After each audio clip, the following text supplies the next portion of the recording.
ni Kristo ay pinalaya niya saan? From sin. Mula sa kasalanan. Ngayong umaga nito, magpapatuloy tayo sa ating pag-aaral which we entitled Grace That Unites. Okay? From chapter 2, verses 1 to 10. Ating unang basahin yung sinasabi dito sa ating talata. Makalipas ang 14 na taon, pumunta ulit ako sa Jerusalem. Okay, si Paul ang nag-uulat yan. Kasama sina Bernabe at Tito, bumalik ako dahil pinahayag sa akin ng Diyos na dapat akong pumunta roon. Nakipagpulong ako ng sanlibutan sa mga pinuno ng iglesia at ipinaliwanag ko sa kanila ang magandang balita na ipinapangaral ko sa mga hintil. Ginawa ko ito upang masiguro kong hindi masayang ang mga pinagpaguran ko doon hanggang ngayon. Nalaman kong sang-ayon sila sa ipinapangaral ko dahil hindi nila ipinilit na magpatuli ang kasama kong si Tito kahit na hindi siya Hudyo. Lumabas ako sa pinto kung sa pagtutuli dahil sa ilang mga nagpapanggap na mga kapatid na nakisalamuha sa atin upang sirain ang kalayaang natamo natin kay Kristo Jesus at gawin ulit tayo alipin. Ngunit kahit minsan hindi kami sumang-ayon sa gusto nila upang maingatan namin para sa inyo ang mga katotohanan itinuturo ng magandang balita.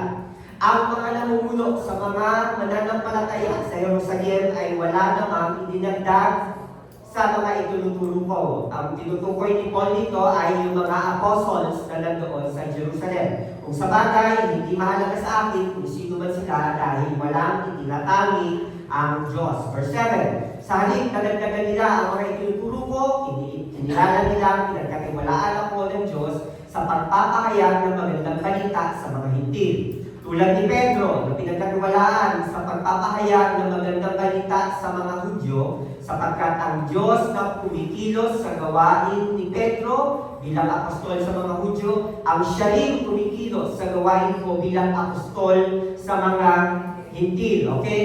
Noong mga panahon na yun, there is this division of sino yung mga mangangaral sa mga Hudyo, sino yung mangangaral sa mga hintil. Again, ipapaalala natin yung mga definition of words. When we say hintil, Gentile, ito ay mga hindi Hudyo, hindi Israelita. It means all nationalities aside from Israelites ay tinatawag na mga hintil. Okay, yung mga Hudyo, sila yung mga Israelita. Sila yung mga yung Old Testament tinatawag na bayang pinili ng Diyos. Okay, verse 9. Kaya nang malaman ng mga kinikilalang pinuno ng iglesia, sina Santiago, Pedro at Juan, na ipinagkaloob sa akin ng Diyos ang gawain ito, tinanggap nila kami ni Bernabe bilang mga kapanggagawa sa pangangaral ng magandang balita. Napagkasunduan namin na kami ang mangaral sa mga hintil at sila naman ang mangangaral sa mga Hudyo. Ang tanging hiling nila ay huwag naming kalilimutan, tulungan ang mga mahihirap at iyan din naman talaga ang nais kong gawin. Okay, this verse ay nagpapakita kung paano yung biyaya ng Diyos meant to unite yung mga believer. Okay, may mga ina-address si Paul dito na mga kailangang i-address pertaining doon sa katuruan. Ano yung katuruan? Ano yung mabuting balita? Mabuting balita ng biyaya patungkol kay Kristo. Again, definition of terms tayo mga kapatid. When we say biyaya o grace, it means tayo ay hindi karapat-dapat tumanggap ng pagpapala mula sa Diyos, yet because of His grace, dahil sa biyaya niya, tayo ay hindi lang pinatawad, kundi tayo ay binigyan niya ng karapatang tawagin niyang anak. Okay? Bakit? Anong nangyari? Anong problema ng sa katawan? We all fall short from God's glory. Meaning lahat ng tao ay nagkasala. Walang tao ang pwedeng magmalaki sa Diyos at sasabihin niya, mabuti naman akong tao. Hindi naman ako nagnanakaw, hindi naman ako katulad ng iba. When we say, all have sinned and fall short of the glory of God, lahat ng tao, it means lahat ng tao ay nagkasala sa harapan ng isang banal na Diyos. And that is a big problem. Dahil no amount, walang mabuting gawa ang maaaring magligtas sa atin mula sa kaparusahan. Ano yung kaparusahan ng kasalanan? Kamatayan. We all deserve to die. Lagi natin tatandaan ko, even though God will send us to hell, all of us, lahat, ipadala ng Panginoon sa dagat-dagatang apoy, because of our sins, He will still remain just. Mananatili siyang matuwid. Bakit? Dahil nga tayo ay karapat-dapat sa hatol ng kamatayan. Pero hindi nga ganun ang Diyos. Besides Him being a just God, He is a loving God. And because of His love, ganun na lamang ang pag-ibig ng Diyos. Ganito sa sanlibutan, God loves all people. Mahal ng Diyos ang lahat ng tao, kaya nga niya ibinigay ang kanyang anak. Para saan? Sa ikapagpapatawad ng lahat ng mga tao at maniniwala sa Kanya. Okay? This is the problem dito sa Galatia. Ano yung problema nila? Dahil itong magandang balitang ito, itong mabuting balitang ito of God loves you, sent His Son for you to die for our sins, at ang tanging kailangan mo is manampalataya sa Kanya para makamtan natin yung regalong kaloob niya na buhay na walang hanggan. Mayroong mga Judaizers. Ano naman yung Judaizers? Sila yung mga Hudyo. Okay? Na eventually, naging Kristiyano naniwala, pero ang gusto nilang gawin, yung kanilang paniniwalang kultura bilang mga Hudyo, isama nila sa pagiging Kristiyano. It's as if they are saying, okay, Jesus plus something. Meaning, Jesus plus, okay, kailangan mo magpatuli para ikaw ay patawarin ng Diyos. Jesus plus, okay, kailangan mong gawin itong pag-aalay ng mga handog para ikaw ay patawarin ng Panginoon. It's like Jesus plus the law of Moses. Yun ang problema dito sa Galatian. Parang merong detached doon sa mabuting balita. Okay? Parang nag-create sila ng division among the brethren. Kaya ito, or mga kapatid, kaya ito yung ina-address ni Paul sa mga taga-Galatian. Are you still with me, church? Okay? May tanong sa inyo, na-experience nyo na bang pumasok sa isang lugar kung saan pagpasok mo, parang walang pumapansin sa'yo? Sa school, huwag na tayo lumayo, sa church na lang. Yung pagpasok mo, sino yung dito noong first timer, noong unang pasok niya dito, walang pumansin sa kanya. Yung pagpasok niya, hanggang sa paglabas niya, walang nakapansin sa kanya. Meron po ba? Yung pagpasok niya dyan, nandun lang siya sa likod, nag-a-attend siya na kahit paano, meron isang kumamay sa kanya, o ano, ay wala na. Ano na, uwi na, wala pa rin kumakamay sa akin. Meron po bang ganon? Salamat naman sa Panginoon at wala. No? Because we want na iparating doon sa mga tao na nagpupunta dito na itong church is for everyone. Okay? Nais natin na yung simbahan o itong pananampalataya na meron tayo ay katulad noong pananampalataya ipinapangaral ng mga unang mga mananampalataya nila Pablo, nila Pedro, na ang faith is for all. Ang Diyos ay hindi nagtatangi. Kaya nga yun yung tutuklasin natin ngayong umaga na ito dito sa sulat sinulat ni Pablo, no, dito sa mga taga Galatia, na yung sulat na ito is yung biyaya ng Diyos, pinapakita niya is meant to unite us and not to divide us. Okay? Again, yung problem na ina-address ni Paul dito is yung mga Judaizers, yung mga outsiders creeping into the church.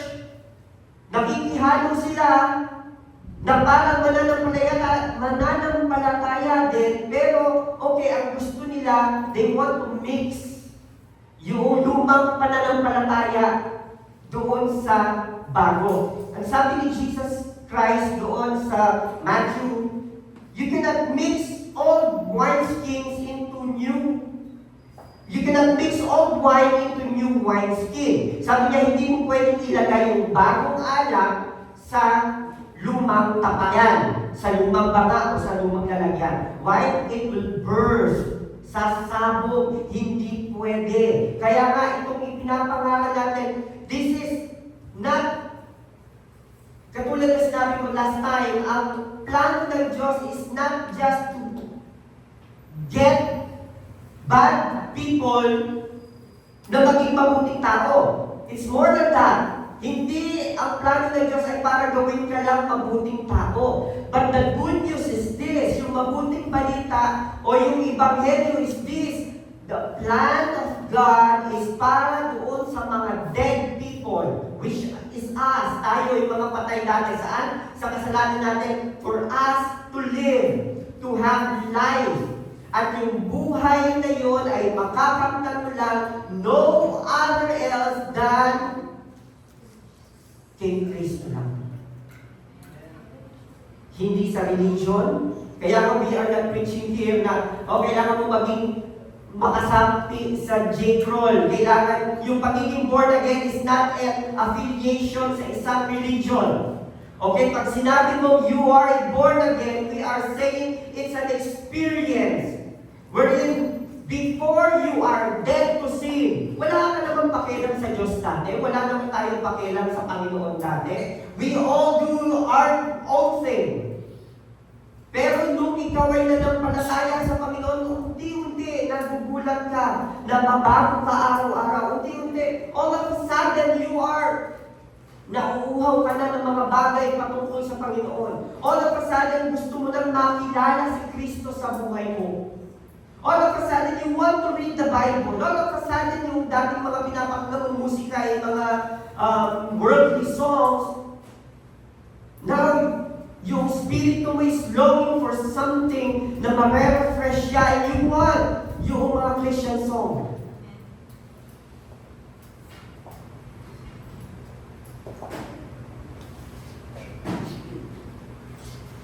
This is the problem sa Galatian Church. Sabi ni Paul sa gawa o sa Book of Acts 15:1, may mga taong galing sa Judea na pumunta sa Antioquia at nagturo sa mga mananampalataya doon. Sinabi nila, hindi kayo maliligtas kung hindi kayo magpapatuloy ayon sa kaugalian itinuro ni Moses. And it took Paul 14 years para bumalik doon sa Jerusalem, para linawin doon sa mga apostles. Okay, totoo ba itong mga naririnig ko na nangyayari dyan sa church? Na mayroong mga tao that are adding up doon sa mabuting balita. Pero good thing, ang sabi doon sa nabasa natin kanina, good thing, dahil nakita niya yung mga apostles, we sure sila, Peter, James, John, walang idinagdag na turo. Okay, yung same gospel na itinuturo niya sa mga Gentiles is the same gospel na itinuturo nitong mga ito sa mga Hintil. Okay? Now, yung tagbong ito sa Galatians 2 ay isang mahalagang sandali, mga kapatid, sa kasaysayan ng early church, ng church sa Galatia at ng mga iba pang mga kapatid. No, hindi lang sa Galatia, kundi sa bawat sulok ng lugar kung saan na ipangaral yung mabuting balita. Kasi, through this, ditong pagbisita ni Paul doon sa mga apostles, makikita kung yung pangangaral ba, yung gospel ba na pinapaniwalaan nila will produce what? Pagkakaisa? O will it produce pagkakahati-hati? Yung iglesia ba ay magtatagumpay doon sa biyaya? O yung iglesia ba ay babagsak ulit doon sa legalism na ginagawa ng mga tao nito?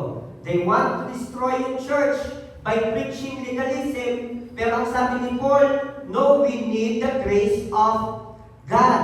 Kaya yung pagdalaw ni Pablo sa Jerusalem, no, ay nagpapakita, okay, na eventually, narinig mismo ni Paul from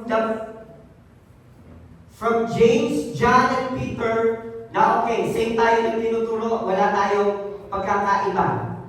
At unites natin mga kapatid, kaya maraming mga tao ang hindi nakakapanatili sa pananampalataya because first things,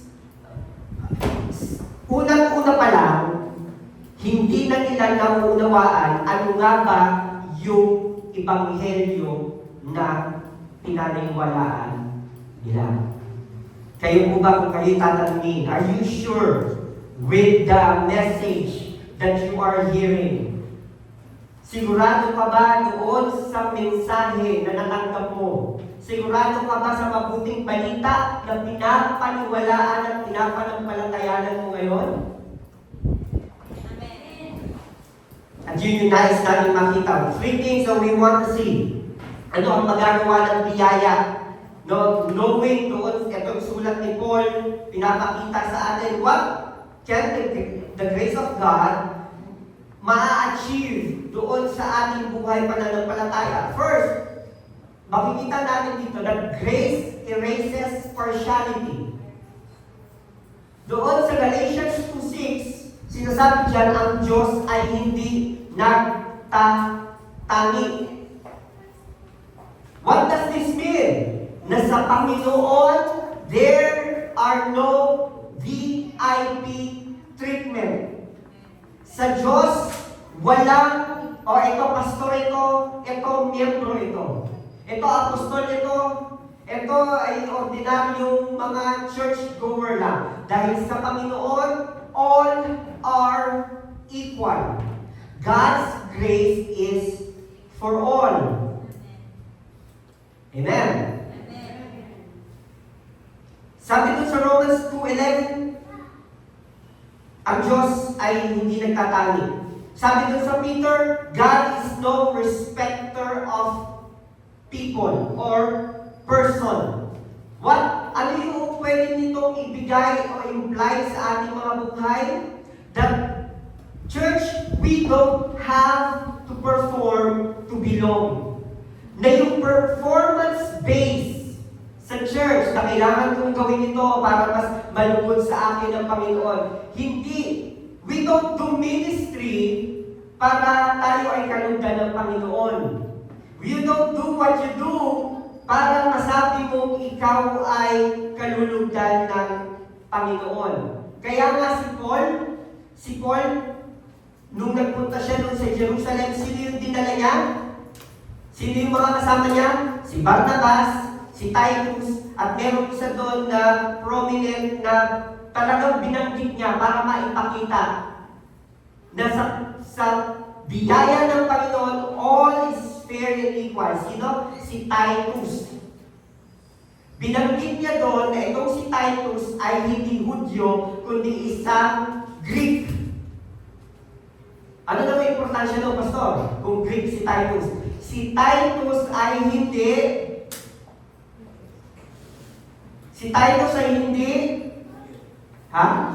tuli. That's the importance. O ano ba kung hindi tuli si Titus? Kasi nga, yung problema doon sa early church is this. Importante sa kanila yung pagtutuli. Okay? They want to add up doon sa ritual nila, doon sa tradisyon nila. Importante hindi sa kanila ang Diyos, kundi ang tradisyon nila. That's what Paul is trying to say here. Hindi mahalaga yung tradisyon. Dinala niya si Titus at sabi niya, mabuti naman, hindi nila pre-measure si Titus na magpatuloy. Nakakasunod pa po kayo mga kapatid. Kaya palagi yan natin maririnig itong term na ito, na sa atin, sa mga Pilipino, hindi yan alam ng mga lalaki ba't nagpapatuloy. Pero sa mga Israelita, mahalaga sa kanila yun. It is a sign of what? Their covenant with God. Ito yung sign ng covenant ng Diyos kanino kay Abraham. Malalaman nila na sila'y may tipan sa Diyos by yung pagbubutol ng balat sa bahaging yun ng kalalakihan. Okay? Kaya sa kanila, it's very important. Kaya nung dinala ni Paul si Titus, pinakita, okay, hindi natin yung biyaya ng Diyos, yung approval ng Panginoon under the new covenant is not based on your performance. Hindi dahil sa mabuti kang tao, kaya ikaw ay kinalulugdan ng Diyos. Hindi dahil sa tingin mo mabait ka, wala kang ginagawa, wala kang tinatapak ng ibang tao, ay tiyak ililigtas ako ng Panginoon. It doesn't go that way. Hindi ganon. At kung ikaw naman yung tao na tingin mo ay hindi karapat-dapat, now this is for you. Because grace doesn't say, magbago ka muna bago ka tatanggapin ng Panginoon, kundi ang sinasabi ng biyaya ng Diyos, tinanggap ka na ng Panginoon, now, let God change you.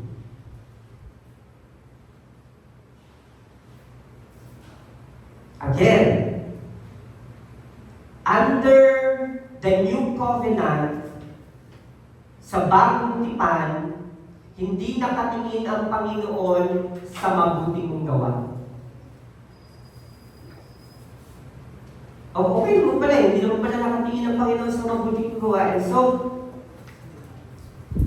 pwede na ako magkasala, mabuhay sa kasalanan. Again, babalik na naman tayo. Doon sa balikong kaisipan, na porket hindi nakatingin yung Panginoon sa mabuti mong gawa, ay okay ka na mamuhay sa kasalanan dahil malayo ito sa katotohanan.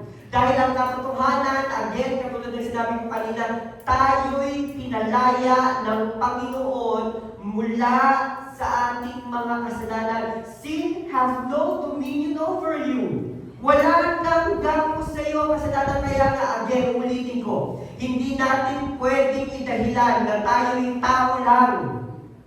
Nagkakasala, nagkakamali, dahil hindi ka tao lang. Ikaw ay anak na ng Diyos nung tinanggap mo si Kristo. You have the power to say no to sin. Kaya nga we struggle with sin every day. If you are a true believer, you struggle, you fight against sin. You don't delight. Hindi ka natutuwa na mamuhay sa kasalanan. Dahil naniniwala ko, ang biyaya ng Diyos, pag naunawaan mo, it won't lead you to more sinning.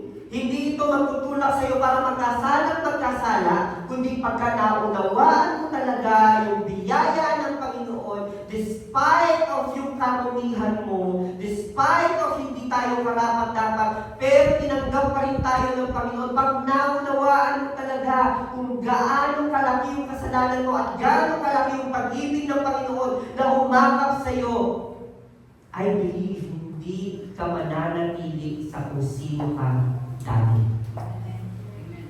It will truly change you. At salamat na lang dahil sa biyaya ng Diyos, it levels the playing field. Ibig sabihin nito, ang buhay Kristiyano ay hindi patungkol sa kung sino yung mas pinakamagaling. Okay? Human labels do not define yung iyong halaga sa kaharian ng Diyos. Hindi about ito sa ikaw ay attorney, engineer, pastor, teacher, o kung ano ka pa man. But, Sa paghahari o sa kaharian ng Diyos, there are no seniority. Walang mas nauna akong Kristiyano sa'yo, kaya mas magaling ako. No, there's no such thing as that. Dahil tayo ay iniligtas ng iisang dugo, dugo ni Kristo, at ang ating way towards heaven is not our spiritual resume. Hindi yung ating mga listahan ng mga ginawa, kundi iisang ginawa lang, yung ginawa ni Kristo sa krus ng Kalbaryo. That's the only thing that matters. Kaya nga yung biyaya ng Diyos, it demolishes pride and insecurity. Kung ikaw ay yung tipo ng taong mayabang ka, at tipong tingin mo nga sa sarili mo ay wala ka ng kasing bait, at ikaw yung pinakamagaling na tao, pinakamabait na tao, wala nang mas hihigit sa'yo, now grace will break that pride in you. At magsasabi, okay, now yung kayabangan mong yun, ating i-weigh ititimbang hindi doon sa ibang tao, kundi sa kabanalan ng Diyos, at pag lahat ititimbang sa kabanalan ng Diyos, sa kabutihan ng Diyos, sa kagandahan ng Diyos, no, hindi sasapat yung mga kabutihan natin. Dahil sabi ng Isaiah, yung pinakamabuti natin, yung pinakamabuti natin mga tao na mga gawa, ay parang maruming basahan sa harapan ng Diyos, hindi sasapat. It demolishes pride. And also insecurity. Kung ikaw naman yung tipong tao, hindi ka nga mayabang, sobrang insecure ka naman. Na feeling mo laging hindi ka sapat, na feeling mo hindi ako karapat-dapat, na feeling mo wala ka nang ginawang tama. Yun yung total opposite eh. Kasalanan din, hindi rin maganda. Hindi na maganda yung sobrang yaman mo, hindi rin naman maganda, hindi ka humble. Na kapag sinasabi mo, hindi ako dapat hindi ko kaya yan. Hindi ako, mga kapatid, sapat ang biyaya ng Panginoon. Lalo na doon sa mga panahong tingin mo hindi mo kaya. Lalo na doon sa mga part, area ng buhay mo na tingin mo mahina ka. Sabi ng Panginoon kay Paul, yung pinapanalangin mo, na tinigsalaman mo, for 3 times, sabi ng Panginoon sa kanya, for 3 times, my grace is sufficient. Sapat yung biyaya ko sa iyo. Dahil sa kahinaan mo, patuloy na maipapakita yung kaliwanagan ng Panginoon. Kaya doon sa mga panahong mahina ka kapatid, lalo't higit na kailangan mong maunawaan yung biyaya ng Diyos na nagsasabi, anak, tinatanggap kita. I accept you for who you are. Katulad ng sinabi natin last time, God loves us for who we are, pero sa sobrang pag-ibig sa atin ng Panginoon, ayaw niyang manatili ka doon sa kung sino ka nung kanyang tinanggap. Dahil nais niya ibigay, i-share sa atin yung buhay niya. His promise for us is to give us life. Abundant life, that is. Buhay na kaaya-aya at ganap.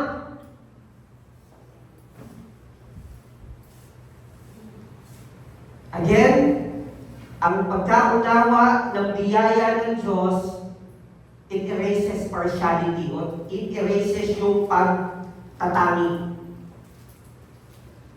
Sino na dito yung naka-experience na sa mga kainan,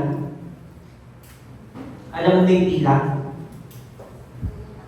pero mauuna ka. Gagamitan mo lang. Kaya kapag may pilahan dyan, pumipila kami. Hindi namin sasabihin, ay, pastor kami mauna kami. We try as much as possible na pipila. Iba na lang yung sasabihin ng iba, wala pastor, dito na kayo. Iba yun. Pero iba rin yung sasabihin namin, dito nga muna kayo, mauna kami sa inyo dahil pastor kami. Grace erases partiality. Sa kingdom of God, it breaks yung pastor lang kami dito. Pero sa paningin ng Panginoon, pantay-pantay tayo lahat. May kanya-kanya tayong function. Ang function namin ay pakainin kayo. Pero more than that, yung gagamitan namin kayo ng tinatawag yung power tripping. Pastor ako dapat mas mainam lagi sa akin. Dapat pinakamaganda lagi yung pinakamagandang upuan, pinakamagandang plato, pinakamagandang baso, yung dapat nagagamitin namin ng hindi. Dahil sa biyaya ng Panginoon, lahat tayong pantay-pantay. Knowing this, it keeps me grounded na huwag tumingin doon sa pagkatawag sa akin. Pagpus, lalong ipinapaalala sa akin ng Panginoon, anak, hindi dahil sa biyaya ko, wala ka dyan sa posisyon. Dahil wala talaga akong may pagmamalaki sa Panginoon. We all are. Wala tayo may pagmamalaki sa Panginoon. Lahat lang naman tayo, saan tayo tinulog ng Panginoon? Mula sa kamatayan. Binigyan lang niya tayo ng buhay. Kaya nga kung ano man yung ministry na pinakawakan ko, hindi mo pwede ipagmalaki na pagka nawala ako dito, mahihinto yung ministry mo. Yung ministry ay hindi nakasalalay sa isang tao. Ang ministry nakasalalay sa kabutihan ng Diyos. Tandaan niya mga kapatid. Malulungkot tayo pagka may mga kapatid that go their way because of maybe yung mga relationships na na-build. Pero again, at the end of the day, ang gawain ay hindi gawain ni pastor. Hindi namin gawain ito. Hindi sa amin ang church. Ang gawain ay hindi dahil sa isang tao. Ang gawain ay dahil sa isang Diyos. The church will flourish not because magaling yung mga tao. The church will flourish o lalago ang gawain dahil magaling ang Diyos. Amen. Dahil siya'y mabuti. Amen? Sabi ni Billy Graham, the ground is level at the foot of the cross. Sa paanan ng cross, pantay-pantay ang lahat. Walang mayaman, walang mahirap, walang magaling, walang maliit. Lahat ay pantay sa paningin ng Diyos. Pangalawa na pinakita sa atin ni Paul dito, grace affirms our calling.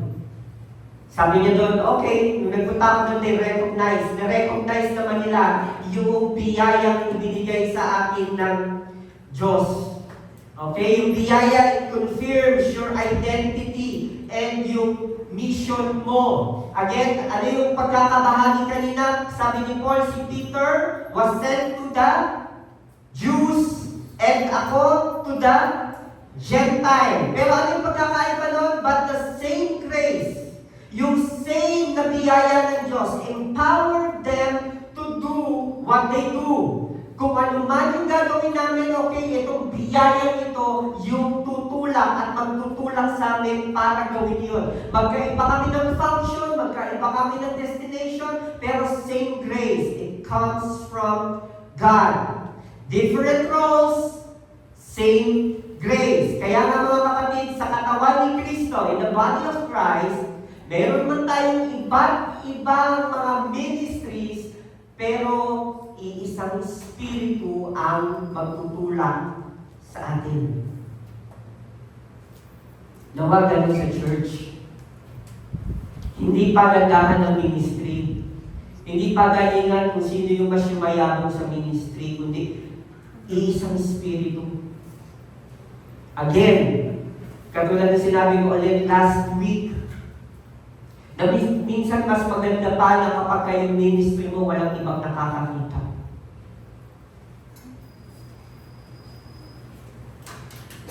Maraming mga tao ako nakita because of the applause of men dahil sa palakpak ng tao, lumaki ang kanilang ulo.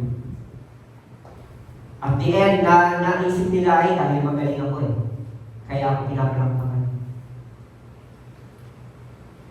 Kaya nga kung ikaw ay yung gumagawa sa simbahan, doing things na walang ibang nakakakita, walang pumapansin, walang, uy, kapatid, ang galing naman yung ginagawa ko, magalak ka. Magalak ka. Bakit? Mas maganda yung palakpak ng Panginoon kaysa sa palakpak ng tao. Mas maganda yung appreciation ng tao at ng Panginoon kaysa doon sa appreciation ng tao. Kung hindi ka man napansin ni Pastor at nasa kayo sa kapatid, salamat yun sa ginawa mo. Huwag ka magtapos kay Pastor. Huwag ka magtapos kay kapatid. Bagkus magalak ka dahil alam mo yung, sabi nga ng Panginoon, kung ano yung ginagawa mo, ng kaliwang kamay mo, huwag mo ipakita doon sa kanan mo. Kung ano yung ginagawa mo maganda, huwag mo lang ipakalandakan doon sa iba. Okay, tingnan niyo ako dito. Maganda itong ginagawa ko. Palakpakan niyo ako. Huwag na. Dahil kapag ka nakuha mo na yung palakpak ng tao, sabi, nakuha mo na yung gantimpala mo. We want. Gusto natin yung gantimpala ng Diyos ang magbibigay, hindi ng tao. Amen? Kaya nga mga kapatid, sa simbahan, iba-iba tayo ng role. Merong magaling kumanta, may magaling magsayaw, may tech team, merong ushering team, merong housekeeping team, iba't iba man yun, walang malaki o maliit na role. All are equal in the eyes of God at mahalaga sa gawain ng Panginoon. Kaya nga huwag mo titignan na tagalinis lang naman ako sa simbahan eh. Hindi ka tagalinis lang. Ikaw ay anak ng Diyos. More than yung ginagawa mo, kapatid, nawain ko yung ating patuloy na maalala, ikaw ay anak ng Diyos. More than your ministry, you are a child of God. Don't feel less because yung role mo ay different from others. If you're powered by grace, mga kapatid, you're on a mission.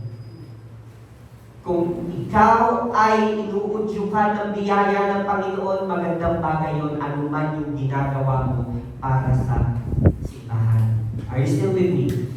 Last, grace inspires unity in the gospel. Ang biyaya ng Diyos, katulad ng sinabi ko kanina, is meant to unite us, not to divide us. Sabi ni Paul dyan, isa lang yung, okay, meron kami mga pinag-usapan doon sa Jerusalem Church. At the end, ano yung sinabi sa kanya ng mga apostles? Okay, isa lang naman yung hiningi nila eh. Huwag kong kakalimutan yung mga may hirap. Which is, for me, sabi niya, yun din naman yung talagang nasa isip ko. Okay? Mga kapatid, unity sa biyaya ng Panginoon is rooted in a shared mission. Tayo ay may isang misyon dito. I don't know with you, ano yung mission nyo, why you go to church, why you believe God, why you do what you do. Pero kay Paul and the Apostle, hindi sila nag-unite for yung personality because they have different personality. Magkakaiba sila ng personalidad, pinanggalingan. Pero meron silang isang purpose at yung purpose na ito unites them. Ano yung purpose nila? To share the gospel. To share yung mabuting balita na tinanggap nila sa Panginoon. Because we saw, we heard, we feel Jesus nung siya'y nandito. Sabi ni Apostle John. Kaya yun din naman yung mabuting balita na ipinapangaral namin sa iyo. I don't know with you. Kung ano yung mission mo, kung bakit ka naniniwala, nagtitiwala sa Panginoon. Pero I just pray kung ano man yung narinig mo, nakita mo, naramdaman mo, naranasan mo with God is the same. Na yun yung ibahagi mo doon sa iba. Again, you cannot share what you do not have. Mahirap talagang sabihin mabuti ang Diyos pag sa mismo sa sarili mo hindi mo nararanasan yung kabutihan ng Panginoon.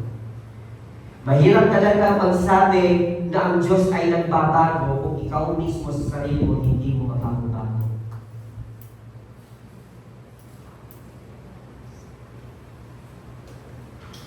Mga kapatid, Kailangan natin maunawaan ang biyaya ng Diyos. Walang ibang way na tayo ay mabago kundi maunawaan natin of who we are in Christ.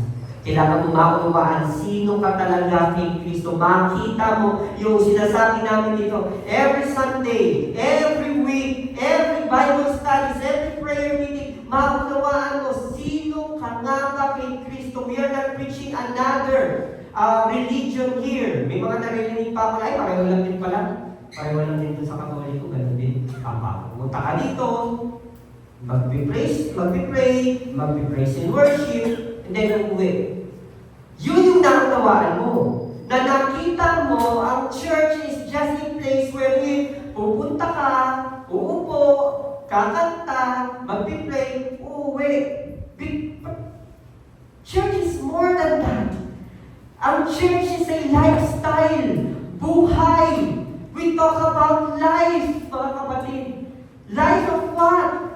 Life of compassion. Doon sa iba, na kailangan din natin sabihin sa kanila, grace will lead us to compassion. Nasasabihin natin doon sa mga taong walang pagkakilala kay Kristo, hey, you don't need religion, hindi mo kailangan mabuting tao. All you need is Christ. All you need is Jesus. Nakita mo, naranasan mo, naramdaman mo, narinig ko, binago ako ng Diyos. That's what they need. And grace will lead us to compassion na maaawa tayo sa kanila.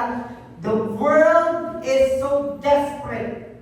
So desperate for what? Ano yung gusto ng sanlibutan? Gusto nilang makita sila, matanggap sila, ma-acknowledge sila. Sa school, nagpapataas ng grades.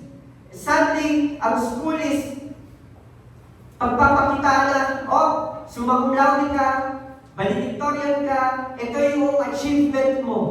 Na kapag ka wala ka doon sa highest honor at nandito ka, kasi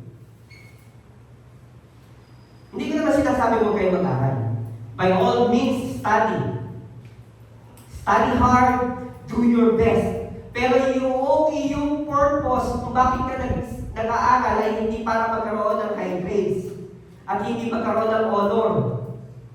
Minsan yung mga magulang pang mas stress sa bata pag walang honor yung mga bata. So sad. The reason why you study, matuto. That's it. Ma-i-apply sa buhay nyo. Pero not to just earn high grades. By all means, pagbutihin mo sa lahat anumang bagay na ginagawa mo. Why? Because you are God's representative. Kung ikaw ay isang may bahay, hindi ka may bahay lang, pagbutihin mo bilang homemaker, pagbutihin mo ang pagiging may bahay mo. Kung ikaw ay isang empleyado, hindi ka isang empleyado lang. You are an ambassador of God, of Christ, doon sa iyong pinapasukan, maipakita sa iyong mga amo, sa iyong mga katrabaho, on how it is to be a Christian employee. Hindi po ako galit. Ako po'y nagpapaliwanag lang. Na anuman ang ating ginagawa, whether we eat or drink or whatever we do it all for the glory of God. We don't do it for people. We do it for God. Yung ministry mo, you don't do it for your pastor. You do it for God. I don't do this for you or for me. I do this for God. Dahil ganun ko nakita gaano kasarap ang totoong manampalataya sa Panginoon. Sinasabi ko nga sa inyo, kung babalikan ko yung dati kong buhay, no. I will never go back to that misery again. It's a misery. Nakita ko, miserable ang isang taong wala kay Kristo. At nung naranasan ko, naramdaman ko that the Lord is good, no. Hindi na ako magpapauto pa doon sa mga bulong sa akin ng kaaway na masarap yung dating buhay. Malaya ka doon, pwede mong gawin yung ginagawa mo. Walang nakatingin, walang nagmamasid sa'yo, walang magbabasa ng bawat ginagawa mo. You can do whatever you do. That's a big lie. Dahil ang tunay na malaya, mga kapatid, ay ang tao na mayroong kakayahang tumayo when no. Pinalaya ako ng biyaya ng Panginoon. And ito yung magagawa ng biyaya ng Diyos sa akin. To say no to sin. Hindi ko na itinatahilan na ako'y tao lamang. Bumabagsak ako, yes. Nagkakamali ako, yes. Pero hindi ako mananatili sa pagkakamali ko. Dahil ako ay anak ng kataas-taas.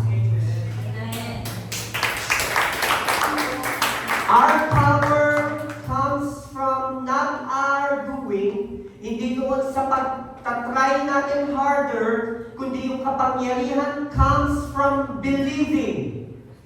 Habang patuloy kang nagtitiwalang naniniwala, binago na ako ng Diyos, binago na ako ng Diyos, binago na ako ng Diyos, then, totoong yung pagbabago na yun will come out naturally.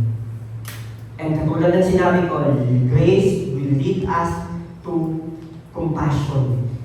Sabi ni Jesus,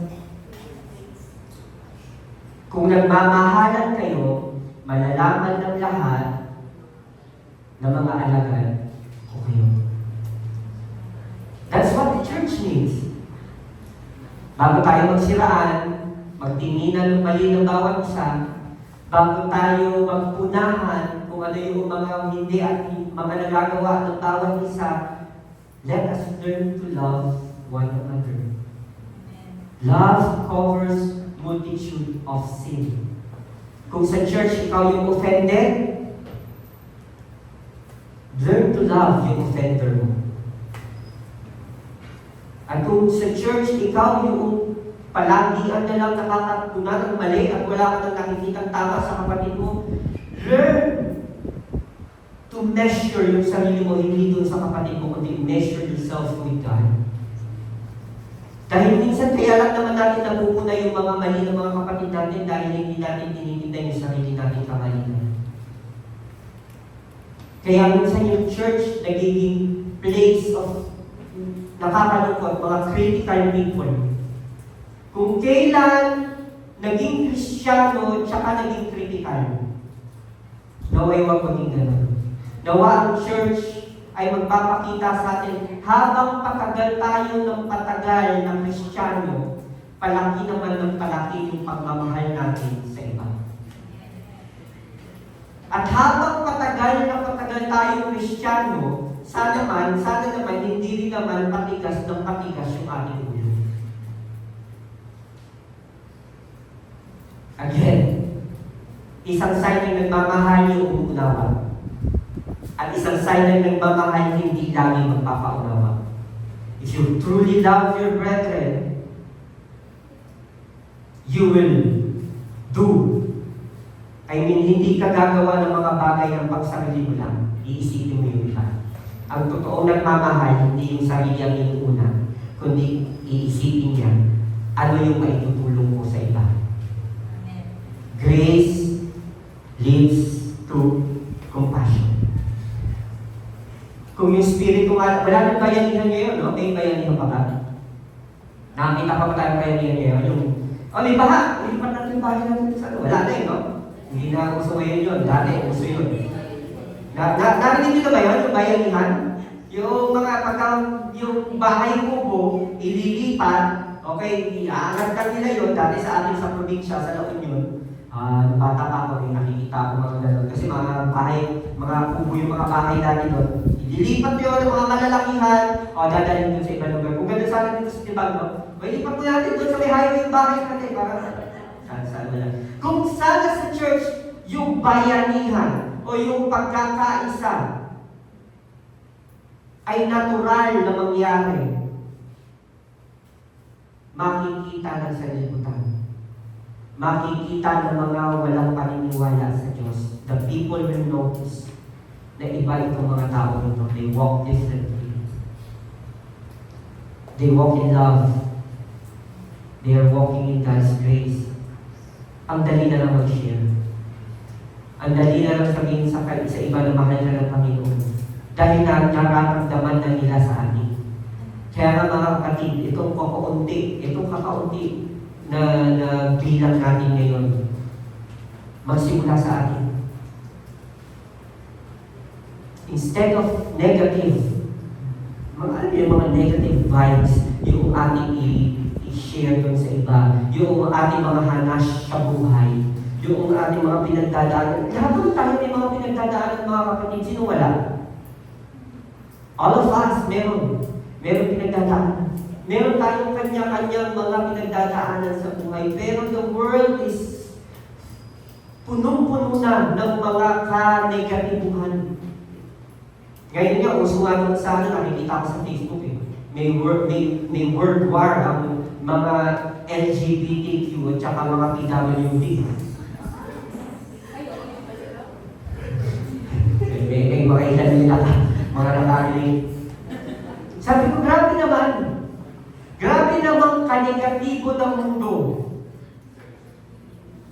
Kung saan wala nang pag-aawayan ng mga tao. Gumagawa na lang ng pag-aaway. Ang dami ng mga pangit na nangyayari sa mundo. Kalamidad, yung mga hindi binabaha na ngayon. Yung mga progresibong bansa, hindi na sila ligtas sa baha. US, Korea, Saudi, dati, hindi naman bumabagyo doon, bumagyo na, and all, ang dami ng mga negatibong bagay na nangyayari sa mundo. Huwag na tayong tumagdag ng mga Kristiyano. Huwag na tayong sumali doon sa sayong ng musika nila na nagsasabing, kailangan kong i-preserve ang sarili ko. Kailangan kong pangalagaan ang sarili ko. No! If you are in God, hindi mo kailangan pangalagaan ang sarili mo dahil ang Diyos ang mangangalaga sa iyo. Kailangan mong ilagak ang paningin mo sa Kanya. Dahil the more you look at self, the more you will be depressed. Pero habang ikaw ay patuloy na tumitingin kay Kristo, habang ikaw ay patuloy na nakatingin sa Kanya, you will be at rest. Yung isang lagi kong inaawit kapag hindi na nga siguro sa akin yung mag-ina ko, lagi kong inaawit ko. Sabi doon sa kanta, panatag ang aking isipan, pagsubok man ay dumating, ang Diyos ang umagabay sa isip ko't damdamin. Ang kanyang mga kamay aking gabay at patnubay, doon sa piling niya lubos ang ligaya. Anuman ang kalagayan, isipin o problema, ilagak sa Kanya, tiyak ang tugon niya. Sa piling ng Panginoon, wala nang pag-aalala. Mga kapatid, kapag natutunan lamang natin na yung mga hinanakit natin sa buhay, yung mga sakit na pinagdadaanan natin, yung mga problema at pagsubok na pinagdadaanan natin sa buhay, hindi sa kung kani-kaninong tao, hindi sa Facebook, hindi sa sarili mo ibabagsak ka, kundi ilalak mo sa paanan ng Panginoon, sa Kanya, sa piling ng Diyos, walang pag-aalala. Sa buhay nito, sabi ni Kristo, you will have all troubles. Dadanas kayo ng lahat ng mga bigati, paghihirap, kasakitan, pero take heart, sabi ni Christ, I have overcome the world.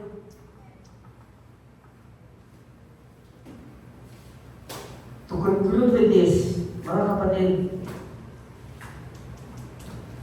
we are united by grace. Pinagbuklod tayo ng biyaya ng Panginoon. Lahat naman tayo, we are all here by the grace of God. Walang nandito dahil hindi dahil sa biyaya ng Panginoon. Pinagtitiisan lang tayo ng Panginoon. Pinagtsatsagaan lang tayo. Sa mga ugali natin, patuloy tayong binabago ng Panginoon. Bina-black out niya every day. Binabago niya araw-araw. We are all here united by grace. We stand and we fall by the grace of God. And hindi lang tayo tinawag ng Panginoon, kundi we are sent with purpose. Hindi ka lang basta taga-upo. You are sent with purpose. May purpose kaya ka tinawag ng Diyos. Hindi mo kailangang maging katulad ng iba to belong. Hindi mo kailangan maging kasing galing ni kapatid para masabi mong kapakipakinabangan ka sa gawain ng Panginoon. Because by your little thing na ginagawa, malaking bagay yan sa kaharian ng Diyos. Huwag mo isipin na wala kang ambag. May ambag ka kung hahayaan mo lang ang Diyos na gamitin ka. Gaya ng sinabi ni Paul, dito pinakita ni Paul, okay, isa naman pala tayo eh. Lahat naman tayo naniniwala na mabuti ang Diyos. Amen. Lahat tayo naniniwala na mabuti ang Panginoon. Dahil naniniwala tayo na mabuti ng Panginoon, okay, huwag natin kalimutan yung mga tao. Huwag natin silang kakalimutan, kailangan din nila ang Diyos at hayaan mo na yung buhay mo ay gamitin ng Panginoon para iparating din sa kanila, all they need is Jesus. You don't have to perform to be accepted, mga kapatid. You don't have to fight to be seen. Hindi mo kailangan mag-ano dyan para makita ka. Ano? Natagpuan ka na ng biyaya ng Diyos. Tayo lahat tayo mo. Ama, maraming salamat po sa inyo. Hindi tayo sa biyaya ng Panginoon, wala kami ano. Panginoon, gaya ng aming mga narinig, hayaan niyo na yung biyaya niyo ang magbuklod sa amin. At gamitin din naman namin, Panginoon, yung pagkaunawa ng biyaya niyo para kami patuloy na makapaglingkod sa inyo. O patawarin niyo kami, Panginoon, kapag minsan tumitingin kami sa tao, sa magagawa ng tao. Patawarin niyo kami kung minsan, Panginoon, pinanghihinaan kami ng loob dahil sa nakatingin kami sa mga tao. Minsan nakakalimutan namin na ang gawain ay kikilos dahil sa pagkilos niyo. Dahil sa biyaya niyo. Kaya nga po, tulungan niyo kami, Panginoon, na patuloy na pagpupuluhin ng inyong biyaya. Patuloy na kilusin ng inyong biyaya. As personally, God, I pray, God, magsimula sa amin, Panginoon, ng pagbabago. Magsimula sa amin, Panginoon, ang tunay, O Diyos, na paglakad sa biyaya ninyo. God, I pray for my brothers and sisters right here. Ano man yung kanilang pinagdadaanan ngayon, mga isipin, mga problema, mga pagsubok, mga bigani. Holy Spirit, I pray, patuloy niya ako na ipaunawa niyo sa kanila. Sapat yung ginawa ni Kristo para sa amin. Sapat yung biyaya ninyo para sa amin. At sapat yung kapangyarihan yung sumasama sa amin para mapagtagumpayan namin ng lahat ng mga pinagdadaanan namin. God, I pray, kalakasan, Panginoon, sa aming spirit, sa aming mga kaluluwa, O Diyos. Palakasin niyo nga po kami. Sa aming mga kapatid na nawala dito dahil sa sila'y minaha, kailangan lumikas. Naunawaan namin, pinagdadaanan namin na, Lord, alam ko mas nauunawaan niyo sila, Panginoon. Mas ramdam niyo sila, kaya nga po, malayo man sila sa piling namin physically. By Spirit, God, we acknowledge, God, yung pinagdadaanan nila. We remember them, Lord. Kaya nga po, O Diyos, hindi maiksi ang inyong kamay para sila ay comfort, Panginoon, sa mga uncomfortable areas na pinagdadaanan nila. God, sa mga pansamantalang bighati namin sa lupang ito, hayaan niyo na kayo yung maging kaaliwan namin. Holy Spirit, we need you. Holy Spirit, we need you. Show us Jesus. Show us Jesus. Father God, we thank you. We glorify you. Minsan pa, Ama, ito po ang aming dalangin sa pangalan ng Panginoon Jesus. Amen.